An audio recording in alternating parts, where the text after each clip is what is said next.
Olá, bom dia, alunos. Então, dando continuidade aí às nossas aulas referente aos impactos ambientais, hoje nós vamos estudar as alterações ambientais 2. E para iniciar o estudo dessas alterações ambientais, nós vamos falar de eutrofização das águas. Uma coisa muito comum em aluno do ensino médio é confundir eutrofização com acúmulo de matéria orgânica na água.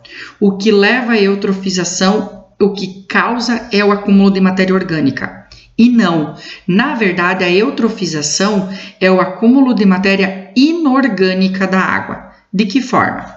Nós temos aqui o ambiente aquático, onde ele tem toda a presença dos seres vivos, do zooplâncton, dos animais aquáticos e da comunidade vegetal também, principalmente as algas, ou plantas aquáticas como as macrófitas, por exemplo. O despejo aqui está como, por exemplo, óleo de cozinha, mas pode ser qualquer tipo de esgoto. O despejo e a grande quantidade de matéria orgânica presente no ambiente aquático, por consequência, aumenta a população de micro-organismos aeróbicos, que é aqueles que utilizam oxigênio na respiração. Esses micro-organismos, que são principalmente bactérias, aumentam constantemente a quantidade e, por consequência, diminui o oxigênio disponível na água, diminui o oxigênio presente aqui no ambiente aquático. Por consequência, com a diminuição do oxigênio do ambiente aquático, ocorre a morte tanto das algas quanto dos animais que vivem nesse ambiente. Com a morte desses organismos aqui, ocorre a decomposição. Então, o peixe, o crustáceo, os moluscos, as algas, a comunidade vegetal que vive aqui no ambiente aquático, por consequência da sua morte, acabam se decompondo. E a decomposição desses seres vivos, acaba reduzindo a quantidade de oxigênio e, por consequência, aumento dos organismos anaeróbicos, que vão fazer esse processo de decomposição. A decomposição da massa morta, certo? Que fica ali, acaba liberando sais minerais que se dissolvem na água, especialmente sais minerais que contêm nitrogênio e fósforo, que são os nitratos e fosfatos. Agora sim ocorreu a eutrofização. Os nitratos e fosfatos presentes na água, em grande quantidade, faz com que haja uma proliferação das algas, da comunidade algácea, certo? Presente aqui. A grande quantidade de algas, a proliferação de algas aqui presente, dificulta a passagem de luz, o que leva ainda mais à escassez, certo, de oxigênio e, por consequência, a morte de grande quantidade de seres vivos, principalmente dos peixes. Inicialmente aqui, a baixa quantidade de oxigênio devido ao aumento dos micro-organismos aeróbicos, ela não é tão catastrófica quanto aqui, pela ausência do oxigênio quase que total. Então, qual que é a ordem da eutrofização? Tem os seres vivos no ambiente aquático, grande quantidade de matéria orgânica, muita matéria orgânica prolifera a quantidade de micro-organismos aeróbicos que acabam consumindo o oxigênio da água, reduzindo esse elemento químico, o oxigênio aqui presente. Todos os micro-organismos ou seres vivos maiores, peixes, crustáceos, moluscos, acabam morrendo por asfixia, falta de oxigênio. Ocorre decomposição desses seres vivos por aumento de micro-organismos anaeróbicos e a decomposição leva à liberação de íons nitratos e fosfato, que provoca a proliferação das algas, que formam uma camada superficial impedindo a passagem de luz.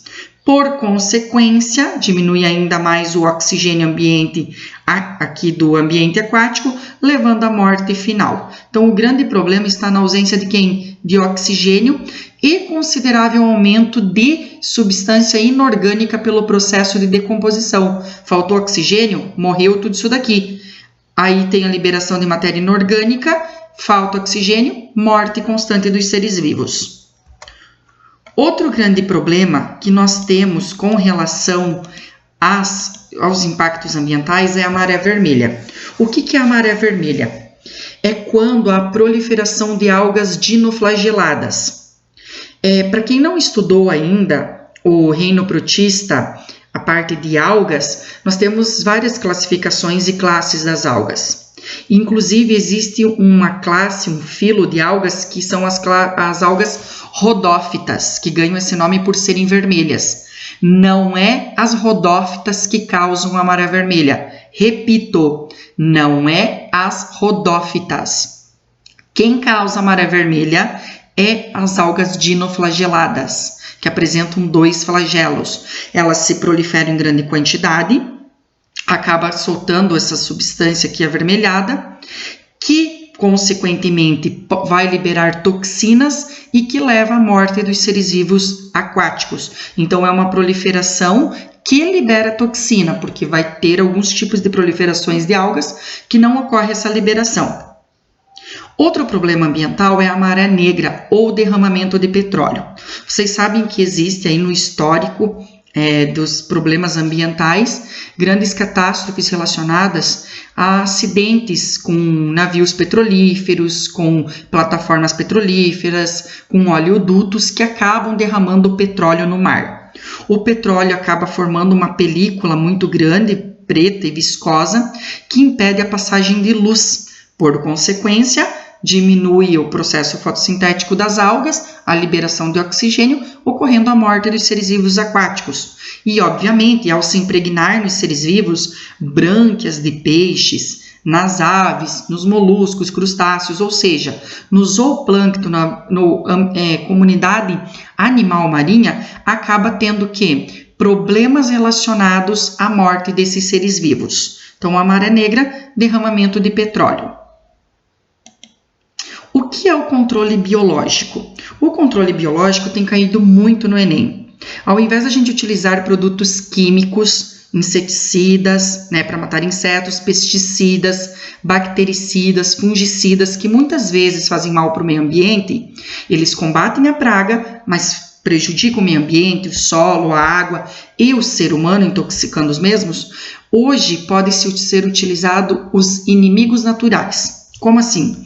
Eu tenho uma determinada praga que está atacando a vegetação, aqui é uma lagarta, ovos que foram colocados e que vão eclodir formando essas lagartas, que comem a vegetação, as folhas, os frutos, e eu vou soltar algum inimigo natural, algum ser vivo que ou vai comer esse inimigo natural, observe que aqui as larvas estão comendo a larva maior, a ruga maior, que está ocasionando dano, ou vai parasitar. Como assim parasitar? Por exemplo, aqui eu tenho o tricograma, que é uma vespinha, e o tricograma ele faz a postura de ovos dele dentro dos ovos de outros insetos que são pragas. Quando ele faz a postura dos ovos, ele utiliza todos os nutrientes dos ovos para os embriões desses ovos e acaba matando a larvinha do inseto praga. Então eu não passei nada de veneno, mas um ser vivo foi ali e acaba contribuindo para diminuir o inseto praga.